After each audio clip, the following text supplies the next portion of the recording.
If you're an account manager, you're the one keeping the business running. You own the client relationships, drive the revenue, and solve the tough problems for your customers. Most companies don't give account managers the training or recognition they deserve. That's what you'll get here on the Account Management Secrets podcast. In this show, we cover exactly what you need to succeed. If that sounds like what you've been looking for, hit subscribe and let's get into it. Hey, everybody, and welcome back to Account Management Secrets. Today, Jennifer and I are doing something a little bit different. We are going to go through a number of questions that we got in a recent webinar series that we are doing. So by now, you've heard Jennifer Pinter's voice many times on this podcast. Those of you who have attended the webinars and workshops that we do within the Amplify community, you also know her well. And what Jennifer and I have been doing is we did this 4-part webinar series called Building the Growth Department, which is in anticipation of the new Amplify program that's coming up in April, also creatively called Building the Growth Department. And as part of that, it was really cool. We did four sessions that kind of all built one on the other, and it was a great experience. And there were a lot of questions that were coming in the chat, and we didn't have time to answer them all in full, live. And so we thought, well, why not surface the best questions, the ones that we thought were the most interesting, and talk about them here on the podcast. And hopefully this is of value to you, and you can slot this into your work, and you can have this be something valuable to you as you're going through building your own version of the growth department within your company. So that was our plan here today. Jen, what did you think about the webinar series that we just did? Yeah, I really loved the cadence and the way we kind of broke it out so that they were building one on top of another. We had some really good engagement in the chats, and giving away enough to give people an idea of what our workshop and our program is going to be about, but without giving all of it away, right? So it's a teaser of what we're building, and a lot of really helpful tips on how to build a growth department and move into less reactive, more proactive account management. It certainly seems to have struck a nerve with people. We got a lot of, we got a lot of people being like, yes, this is my world. This is where I'm living in.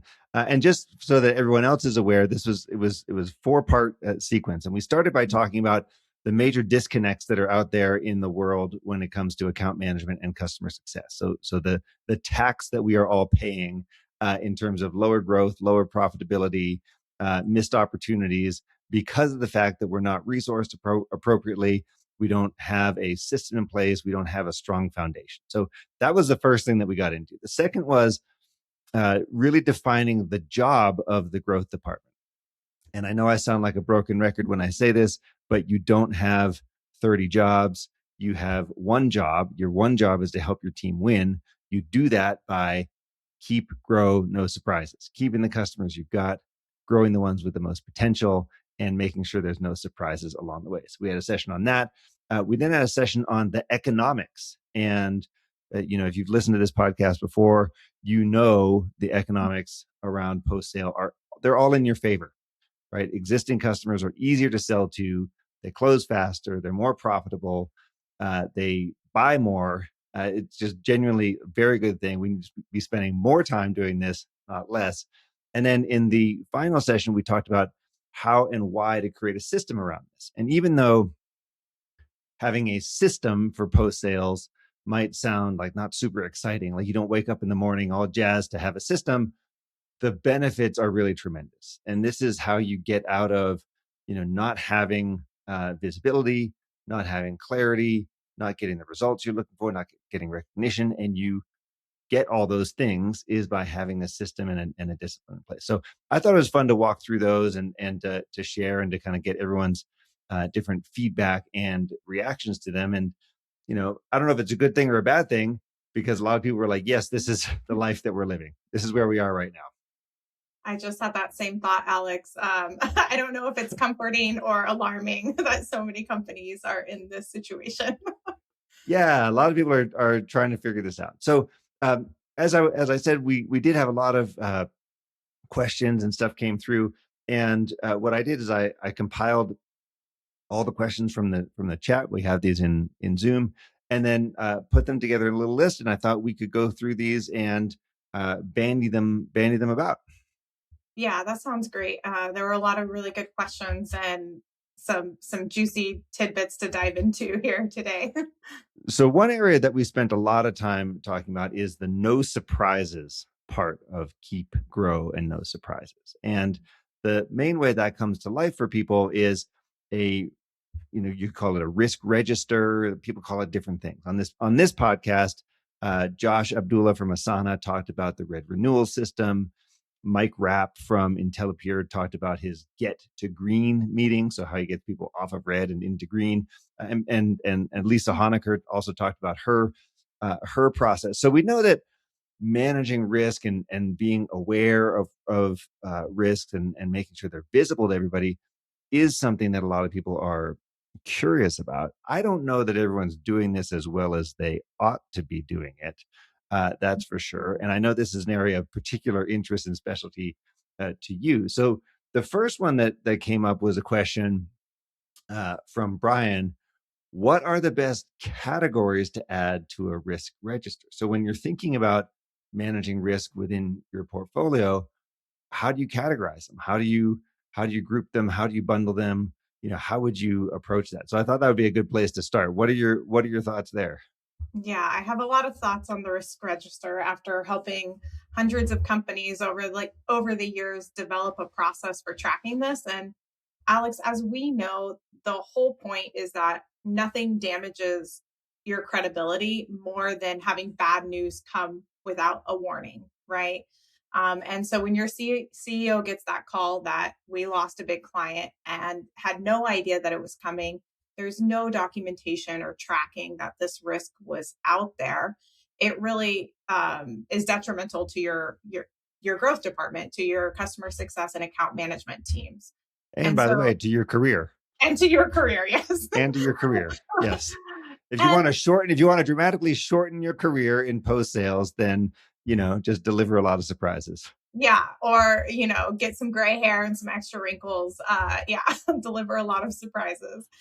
Um, so the idea with the risk register is really that it's a living, ongoing process of tracking and identifying risk within our portfolio. And what I always encourage companies to do is to standardize this process and create a rhythm around it. And one thing that I have a whole list of columns. They're not super extensive, but it's a good place to start.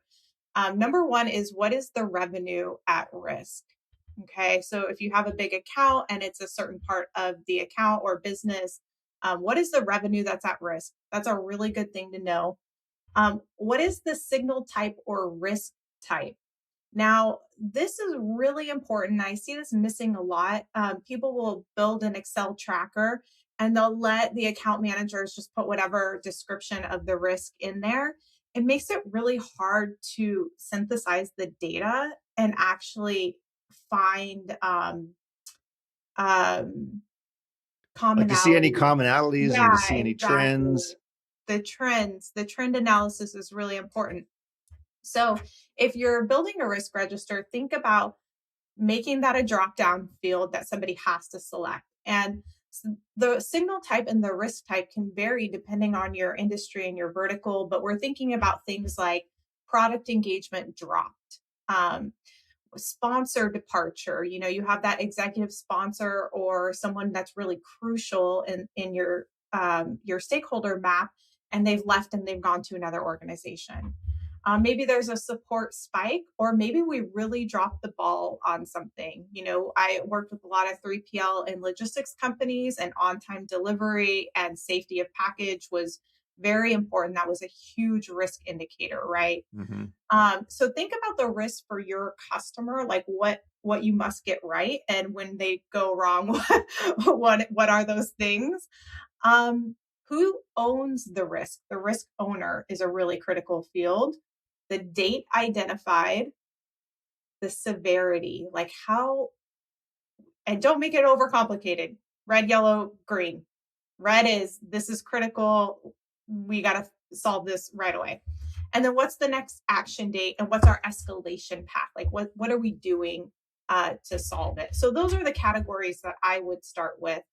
Anything you would add or change to that, Alex? I mean, to me, that's the scaffolding that I would recommend. Mhm. And when I think about risk, there's a couple things I want to just reinforce for everyone. First is it's a good idea to have this kind of risk register and an associated meeting with it, so that you are bringing stuff up early, right? Mhm. Like part of our job is to have an early warning system and to bring things to the executive team and to other people within the company as early as possible, as early as they're identified. So think, don't fall into the trap of thinking that having this risk register is somehow bad. No, every company has it. And it's, everyone has these types of churn risk or downsell risk, et cetera. So we just want to have a way of tracking this stuff so that we can see what's going on. We can see what's going on early, and so that we know that there's a process there, right? It's not everyone's got their own little notebook and sticky notes and OneNote Drive and Claude and so on. Everything's in one place, and we have a rhythm around it. So, particularly building the rhythm around it winds up being a real shortcut to success here, because Mhm. then you're getting everyone in the same room, hopefully, or same Zoom call, once a week or every 2 weeks, and you're going through this in a regimented way. That helps everyone understand what's going on. It also means that you can invite the right people from your product team and legal team and marketing team and sales, et cetera, to participate in this with you. The thing that I'll kind of expand on just a touch is like, what are the categories of risk that can appear? Now, as you were saying, it will depend on company and what industry you're in, for sure. But by and large, you're going to group these into a couple of big buckets. And some, of course, are within your control, and some are going to be totally outside of your control. So you're going to want to look at, for example, on the relationship side, uh, how are we doing? Are we maintaining our levels of activity and engagement? So are people doing the meetings? Are they showing up to our meetings? The champion risk, like you mentioned, that's a really, really big deal for people. Are the people that we sold to, are the people who are, in our camp, are they still there and excited about working with us? And are things going well? Anytime you have champion, executive sponsor, decision maker turnover, that should immediately go, way up the flagpole in terms of risk. Certainly, I would also think of it as, are there just kind of big macro things that are outside of our control, right? Mhm. Between, it's stuff you read in the newspaper: war, tariffs, COVID, taxes, recession. It's all sorts of things that are outside of your immediate control, yet are influencing the overall business environment. Are going to be things that you want to look at. And then you also want to start looking at, how is our product or service doing in terms of delivering value to the customer? So are they happy? Are we tracking value? Are they getting value? Is everything working? Or do we have friction, issues, complaints, objections, type of thing. So there's going to be an area of this that says, for the service I'm delivering or the product I'm delivering, like, is it basically working? And then another one I would always want to consider is, what is the competitive environment? Mhm. And competitive environment, you want to cast a pretty wide net when you talk about competitive environment. So it's not just, did my primary competitor somehow get a foothold in there? Especially now, for example, now everyone is competing against Claude and ChatGPT, right? If you're in the software world. Now, you may not directly think of them as a competitor, but if you sell software, there's people inside of your customers who are right now actively trying to figure out how they can use these LLMs and AI tools to do what you're doing. And so all of a sudden, that's a competitive threat. So that's how I would think about it. I really always tell people the best account managers have some built-in paranoia to them. They're paranoid. They're tracking this stuff. It matters to them. So those are some of the areas I would add. How's that sound to you? Yeah, and I think the weekly cadence and review is really important. This is I've talked to a lot of teams where it's not being updated, it's not being tracked. People don't know where they are in resolving the risk. But yes, exactly, spot on. Yeah, and in terms of being a leader about this, if you're leading a team, you want to develop a culture where people get rewarded for bringing up risk, and they get rewarded for bringing up risk early before it turns into a great big mess. And so, you want to make it so that this is an area where people are encouraged to literally like go find all the terrible things that might happen so that we can talk about them. And so, I remember having Jim from Smartling on, and Jim Richmond, and he was talking about how they developed a culture around really making sure that it was people were being encouraged and rewarded for bringing this stuff up early. So I recommend everyone do that. Let's see. On that note, there was a follow-up question from Shirley, which was again on the same topic of risk identification. And what she was asking was, okay, so let's say we all agree as the account management, customer success teams that this is important. How do we get other parts of the company, sales, product, etc., to give it the same amount of energy and attention? How do we get them to take this stuff seriously? What are your thoughts on that? Yeah, I think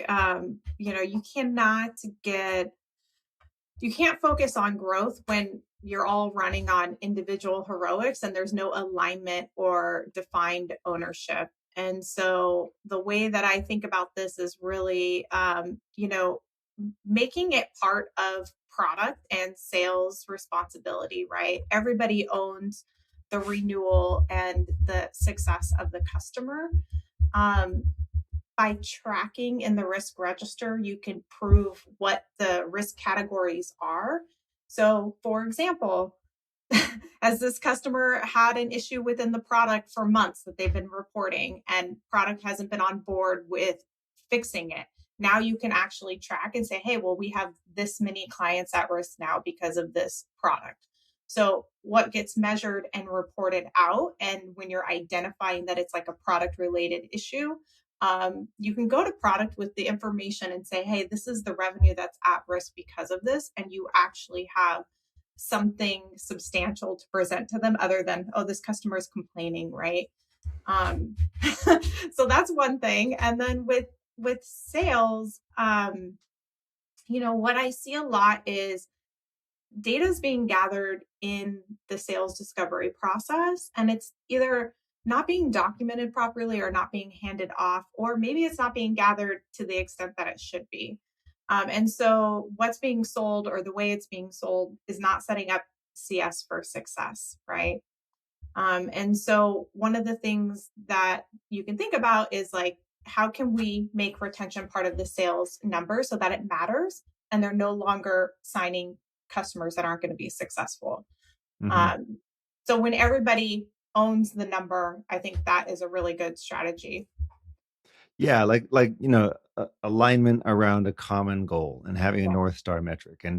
And lo and behold, when everyone gets comped on net revenue retention, then the risk register goes way up in people's minds, because we Mhm. realize this is imperative to keeping customers. It's also a very big part of growing customers, and therefore we want to do everything we can to get the NRR moving in the right direction. I agree. I think that's the thing is we want to create a shared goal, and the shared goal says, look, we're all going to succeed. The company succeeds. We all know the data about how net revenue retention drives profitability, drives company valuation. So that's all there, and we want to have that trickle down to other teams to make it very clear. This is not just a post sale problem. This is not just the account management team's problem. This is something that we are all trying to address together as a company. So yeah, I do like that one. I do like that one there. And I Let Go ahead. Oh, Alex, I was going to say too, one of the things that we talk a lot about in building the growth department is the operating rhythm, right? And the Yeah. standard of sharing information. And I think sometimes we forget about product when we're thinking about sharing customer stories and sharing risks that are coming up. And so it's important that like the leaders of these teams are meeting regularly at a specific cadence to actually uncover these items and talk about them together. when there's no alignment, then you cannot get people bought in. So I think, to Shirley's question, she was like, how do you get them to take it seriously? Make it part of the conversation, and a conversation that they care about, right? Yeah. Yeah. Well said. Well said. One of the other topics that we got into a lot was the mindset shift that's taking place between, call it customer success and account management as support, and we're just here to help our customers, versus what's happened when we are given targets and we are revenue driven and we are outcome driven. And that, by the way, like, that is universally happening right now. This old way of customer success to just handhold people and help everybody feel good, that is not cutting it in 2026. That's a big change that's out there. And therefore, there's a lot of stress that people are feeling as a result, because they say, hey, I didn't sign up for this, or I didn't know this was part of the deal, because they're being told, hey, not only do you own retention, but now you own growth too. And you've got to go find upsells and cross sells and so on. And that can feel, that can feel like a little bit out of alignment for people who have been in customer success for a while and think of themselves as a customer advocate. And one of the questions, this was from David, was saying, how do we start to think about this issue? And if we have a helper mindset culture, how do we start to change that to become more revenue and outcome driven? It's not easy. This is a big thing behind the overall change in language to the growth department, the way people think about it. It's not easy to do. It's not an overnight thing, but you got to get this right, because I believe very strongly, I don't know about you, I believe very strongly, only the teams that make this pivot are going to make it. The rest simply aren't going to survive in their current form. So what is your advice for a team leader who's trying to affect this change? Yeah. So David's question was really focused on kind of culture, and the helper mindset, right? And when you've been running that way for a long time, it can be tricky to shift that focus. I was thinking about this question as we were preparing for this podcast, and I have a couple of things that came top of mind. Um, Recently, I was on a coaching call with a CSM, and I had heard the way she introduced herself to the client, and it was, I'm here to help you. Definitely, like, the introduction was introducing myself as the helper, right? And I think that words matter. The way we talk about the role, the way we introduce ourselves to the client, the way we explain what we do is really important. And when we introduce ourselves as the helper and the person that they can come to with any question, that's what we're going to get.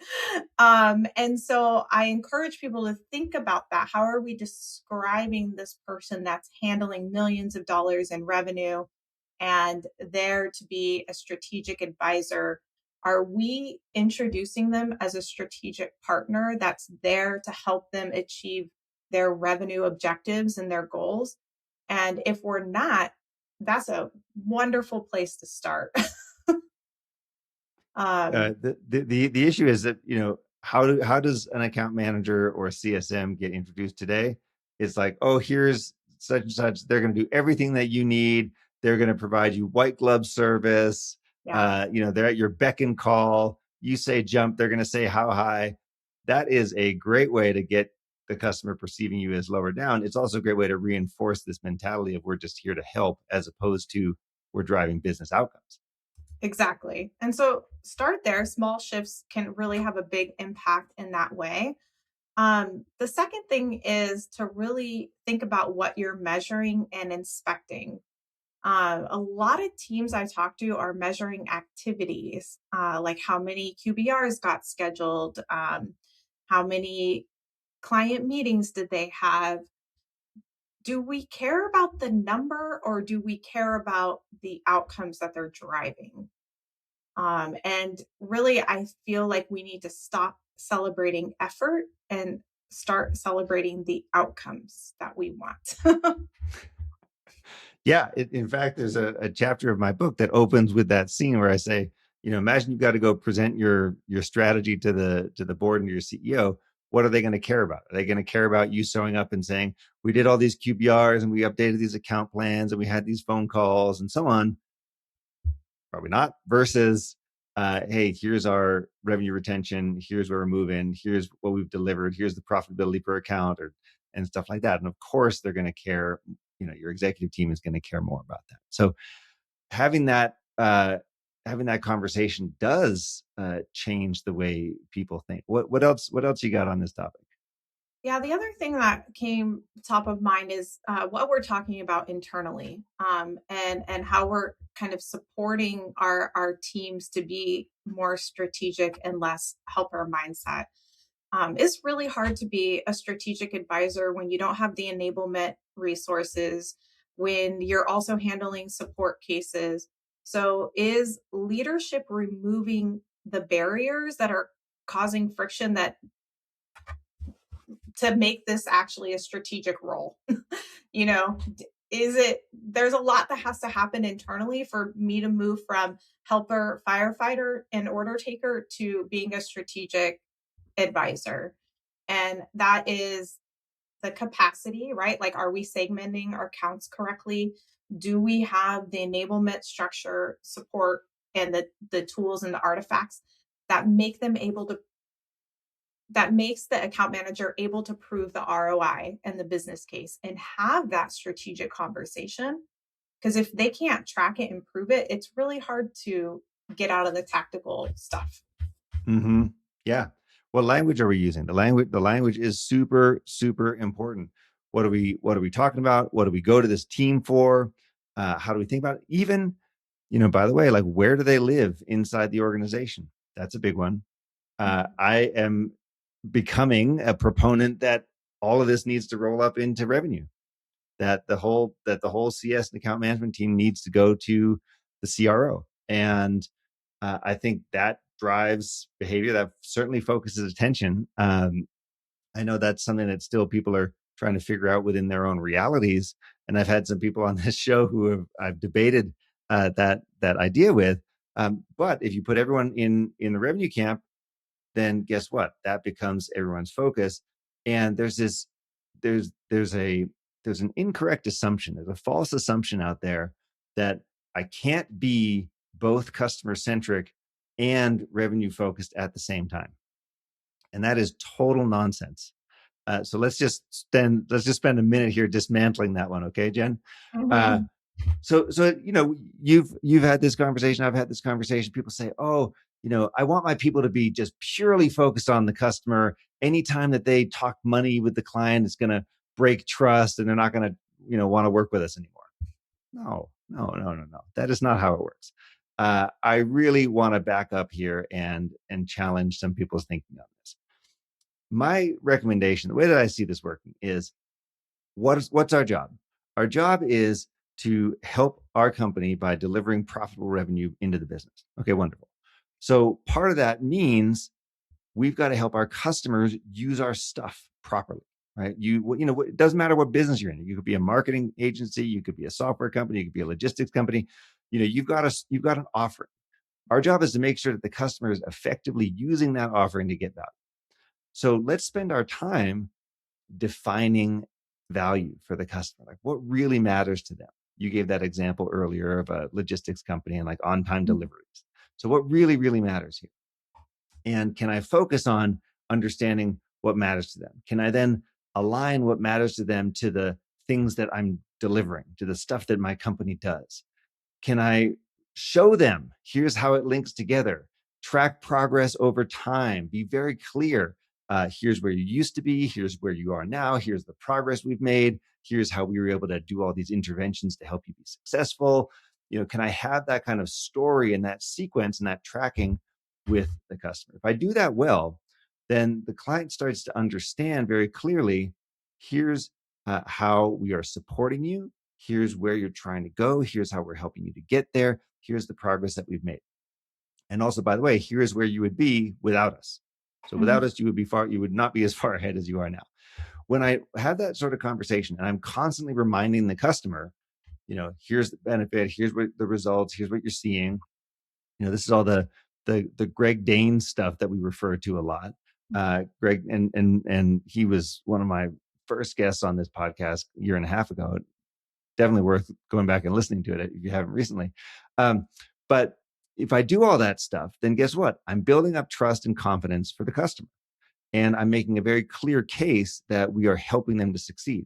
And what is the obvious result of that?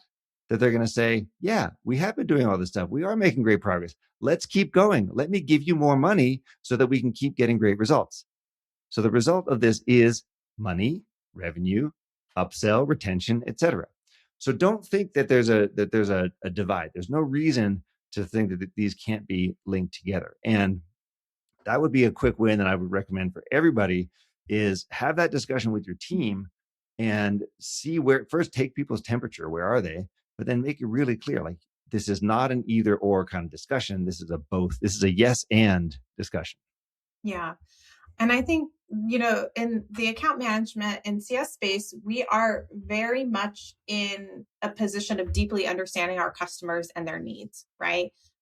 So when we deeply understand their business and we're able to align what they need with our product, we're solving a problem for them. And that's the objective, right? The objective is to help them solve their business needs with our product or our service. That's not being everyone thinks of this sleazy sales guy at the used car dealership, right?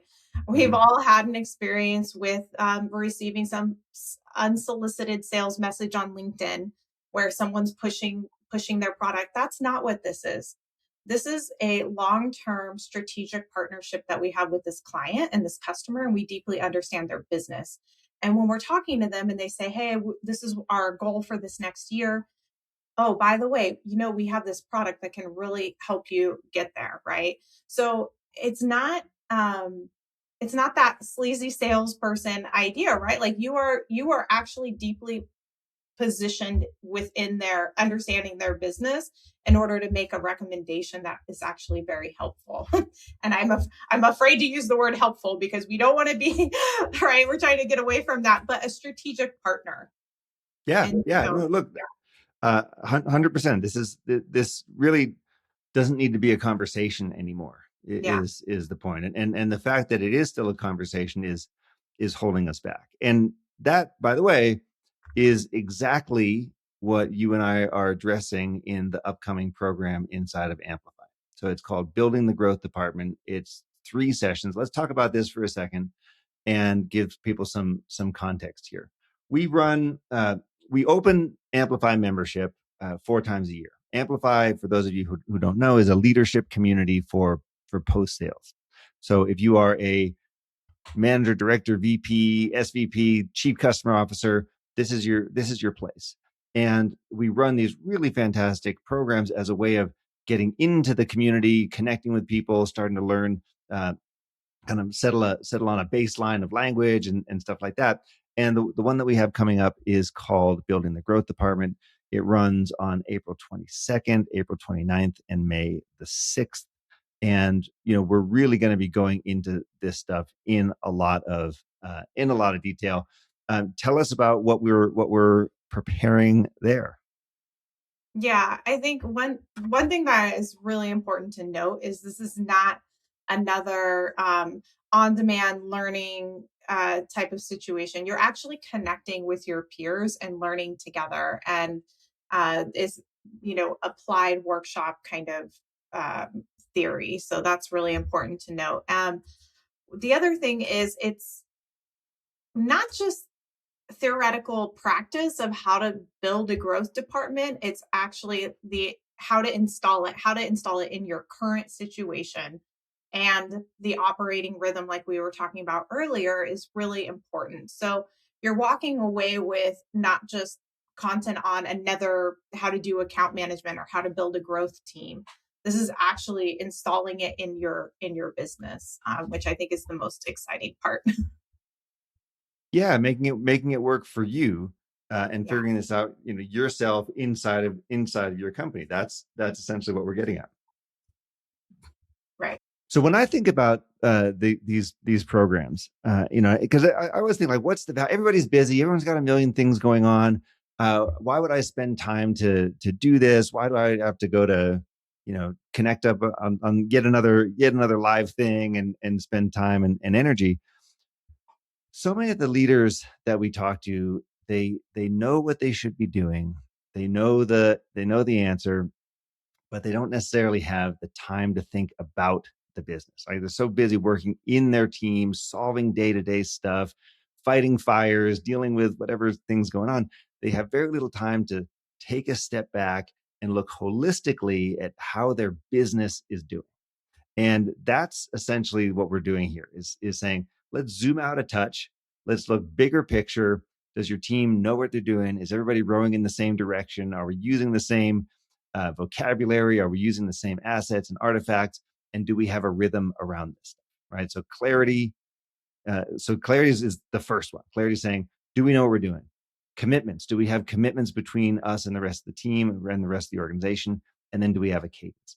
So talking about that, taking the time to zoom out and really looking at that, that's one of these huge accelerants. This is kind of one of those, what do they call it? Slow down to speed up sort of moments. You know what I mean there? So I think a lot of people, and that's the feedback we've been getting, is a lot of people say, I never have the time to do this. So I'm glad to be in a group that focuses on it. Yeah. I mean, let's say you just stepped into a VP director role and you're drinking from a fire hose, right? There's a lot of stuff going on. There's a lot of moving parts. Suddenly you're a year in and you realize you've never taken a step back to say, what is the operating system for what? Do we have clarity on where we're going? Did I just inherit something and run with it the way it is, or am I building what the future is? And this is an opportunity to step back and say, how do we want to build in 2026? Not how did we do it for the last 2 years or 3 years, because that's not working anymore. So building the growth department starts on April 22nd. That's in just a few short weeks from here. We have an application process. So if this sounds of interest to you, I want you to head over to the website, which is amplifyam.com. I want you to take a look at the information there, apply if this is a fit. This is a fit for you if you are a leader running a team, trying to figure this stuff out, trying to put some points on the board for 2026. The cost is $1,500 a person. We would love for you to see us. Jen, it was awesome to have you here. And thanks for giving us not only the tactical deep dive into all these questions that we were getting asked during the webinar, but also to share more about the program. I'm psyched to kick this off with you. Thanks, Alex. Thanks for having me.